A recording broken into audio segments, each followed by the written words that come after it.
আসসালামু আলাইকুম। আপনারা দেখছেন সিবিএন টিভি ইউএসএ সংবাদ বুলেটিন। সাথে আছি আমি আব্দুর রউফ। শুরুতেই এসেনশিয়াল হোক কেয়ার সংবাদ শিরোনাম। ট্রাম্পের পরিবর্তন, ইলন মাস্ককে যুক্তরাষ্ট্রের প্রেসিডেন্ট বলে অভিহিত করেছেন ডেমোক্রেটরা।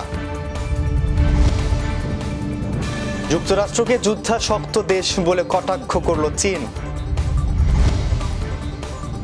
বিডিআর বিদ্রোহের ঘটনা তদন্তে কমিশন গঠন এবং হাসিনাকে ফেরাতে ভারতকে সরকারের চিঠি। শুনছিলেন এসেনশিয়াল হোম কেয়ার সংবাদ শিরোনাম।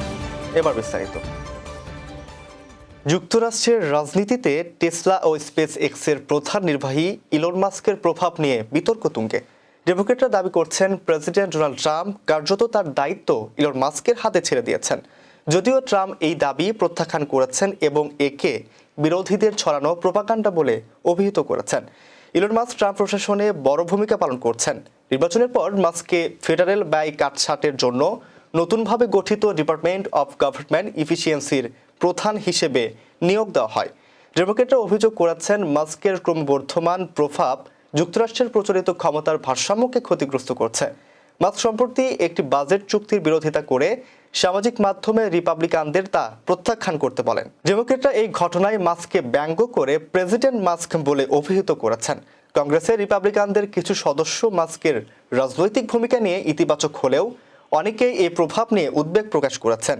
ডেমোক্র্যাট সিনেটর বার্নি স্যান্ডার্স সতর্ক করে বলেছেন, বিলিয়নিয়ারদের সরকার পরিচালনা করতে দেওয়া উচিত নয়। এদিকে মাস্কের প্রভাব ও ভবিষ্যৎ ভূমিকা নিয়ে বিতর্ক আরও তীব্র হওয়ার সম্ভাবনা রয়েছে। যুক্তরাষ্ট্রকে যুদ্ধ আসক্ত দেশ এবং বৈশ্বিক নিরাপত্তার জন্য বড় হুমকি হিসেবে আখ্যা দিয়েছে চীনের প্রতিরক্ষা মন্ত্রণালয়। পেন্টাগনের সাম্প্রতিক এক প্রতিবেদনে চীনের সামরিক বাজেট, কৌশল ও প্রতিরক্ষা নীতি নিয়ে সমালোচনা করার পর চীন এই প্রতিক্রিয়া জানায়। পেন্টাগনের 182 পৃষ্ঠার ওই প্রতিবেদনে চীনের প্রতিরক্ষা ব্যবস্থাকে বৈশ্বিক স্থিতিশীলতার জন্য হুমকি বলে উল্লেখ করা হয়েছে। এর জবাবে চীনের প্রতিরক্ষা মন্ত্রণালয়ের মুখপাত্র ঝ্যাং জিয়াওগাং বলেন, চীনের সার্বভৌমত্ব ও অভ্যন্তরীণ বিষয়ে হস্তক্ষেপ কোনোভাবেই মেনে নেওয়া হবে না। যুক্তরাষ্ট্র চীনের প্রতিরক্ষা নীতিকে বিকৃতভাবে উপস্থাপন করে সামরিক আধিপত্য বজায় রাখার চেষ্টা করছে। তিনি আরও অভিযোগ করেন, ইরাক, আফগানিস্তান এবং সিরিয়ায় যুক্তরাষ্ট্রের সামরিক উপস্থিতি হাজার হাজার নিরীহ মানুষের প্রাণ কেড়ে নিয়েছে। একই সঙ্গে তিনি যুক্তরাষ্ট্রকে বিভিন্ন দেশে সরকার পতনের উস্কানি দেওয়ার জন্য অভিযুক্ত করেছেন।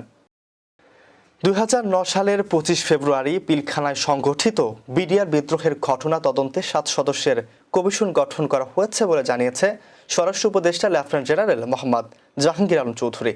সোমবার দুপুরে পিলখানার বিজিবি সদর দপ্তরে এক অনুষ্ঠানে সাংবাদিকদের এক প্রশ্নের জবাবে একথা বলেন তিনি। জাহাঙ্গীর আলম চৌধুরী বলেন, আপনারা সব সময় চেয়েছেন বিডিআর বিদ্রোহের ঘটনায় একটা কমিশন হোক। রোববার রাতে কমিশনটিতে প্রধান উপদেষ্টা সই করে দিয়েছেন। কমিশনের সদস্য সংখ্যা 7 জন। কমিশনে রয়েছেন বিজেপির সাবেক মহাপরিচালক ALM ফজলুর রহমান, তিনি এই কমিশনের সভাপতি। তার সঙ্গে আরও থাকবেন সামরিক বাহিনীর 2 জন সদস্য, সিভিল সার্ভিসেসের 1 জন, ঢাকা বিশ্ববিদ্যালয়ের 1 জন শিক্ষক, জগন্নাথ বিশ্ববিদ্যালয়ের 1 জন শিক্ষক ও পুলিশের 1 জন ঊর্ধ্বতন কর্মকর্তা। এদিকে ছাত্র জনতার গণঅভ্যুত্থানের মুখে ক্ষমতা ছেড়ে পালিয়ে যাওয়া সাবেক প্রধানমন্ত্রী শেখ হাসিনাকে দেশে ফেরাতে ভারতের পররাষ্ট্র মন্ত্রণালয়কে চিঠি দিয়েছে বাংলাদেশের পররাষ্ট্র মন্ত্রণালয়।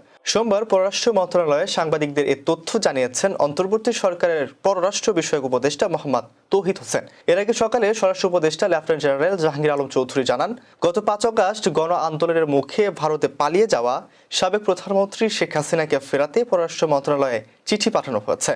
কোন উপায়ে শেখ হাসিনাকে ফেরত আনা হবে জানতে চাইলে তিনি বলেন, আমাদের সঙ্গে ভারতের বন্দি বিনিময় চুক্তি আছে, ওই চুক্তি অনুযায়ী হবে। সোমবার দুপুরে রাজধানীর পিলখানার বিজিবি সদর দপ্তরে এক অনুষ্ঠানে স্বরাষ্ট্র উপদেষ্টা সাংবাদিকদের এক প্রশ্নের জবাবে একথা বলেন। তিনি বলেন, এরই মধ্যে পররাষ্ট্র মন্ত্রণালয়ে একটি চিঠি পাঠিয়েছি এক্সট্রাডিশন করার জন্য, এটি প্রক্রিয়াধীন।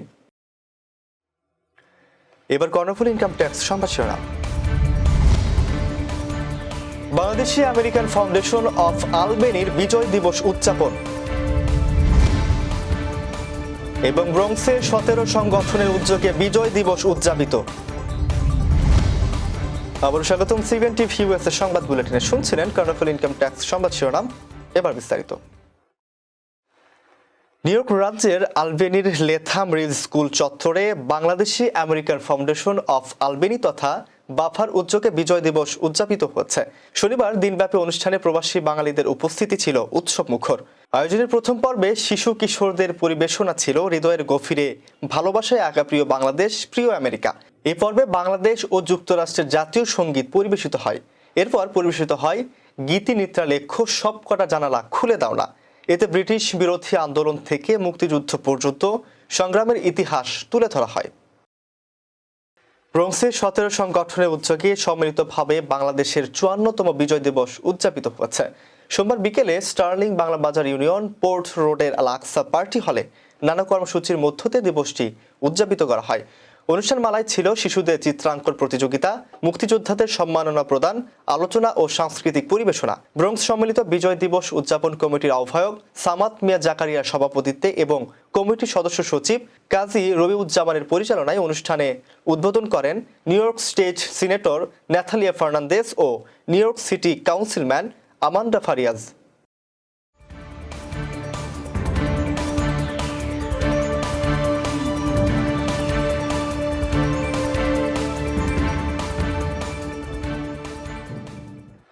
প্রতিদিনের উল্লেখযোগ্য ঘটনা কালক্রমে রূপ নেয় ইতিহাসে। চলুন এক নজরে দেখে নেওয়া যাক আজকের দিনে ঘটে যাওয়া উল্লেখযোগ্য কিছু ঘটনা।